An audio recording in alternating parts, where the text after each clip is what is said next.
Starbucks under fire after this arrest of two men, black men, in Philadelphia at one of their stores last week. The coffee giant now announcing a bold move. It's going to close more than 8,000 stores on May 29th and risk losing millions of dollars to train their employees on racial sensitivity. But will it pay off? Join us right now to discuss. We've got the CEO of the Black Sphere and Fox News contributor Kevin Jackson joins us today from Phoenix. Kevin, let's start at the beginning. Why did the manager call the police at that store in Philadelphia? Who knows, Steve? I mean, do we really know all the details around that?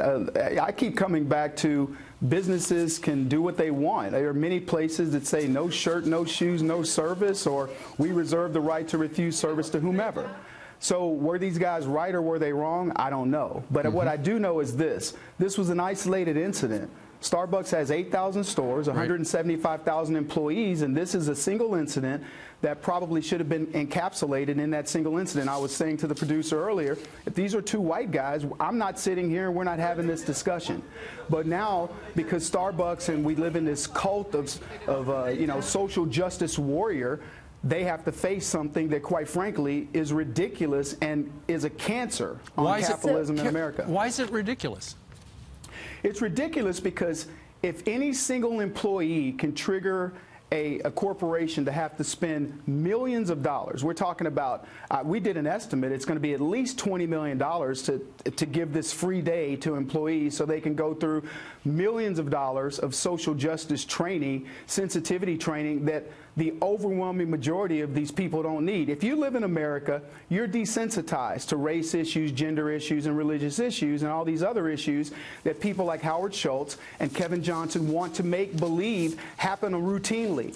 Starbucks is, and by the way, I'm no defender of Starbucks. I can't stand the company. I think I wouldn't invest a nickel in them. But the idea that their CEOs believe, former CEO and present CEO believe that they have this pervasive attitude of some, anti-black, anti-whatever, racism against blacks is ridiculous. In Philadelphia, that's a city that's overwhelmingly black, that anybody looking at Starbucks and say, how many other blacks are there in the store? How many people, how many blacks go to Starbucks daily? I go, even though I don't necessarily like it. I've never been mistreated, and many other blacks go to Starbucks and aren't mistreated. So we have a single isolated incident that never should have seen the light of day that gets national attention. So think about what any corporation faces if one employee happens to do something wrong. So why do you think Starbucks is doing this? They are losing a lot of money.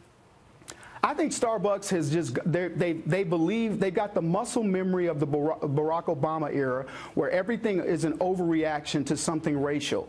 And so they believe this is going to help their stock. They think they're being good corporate citizens. Starbucks' job is to sell coffee. But somewhere along the line, Howard Schultz believed that his job was to protect black people.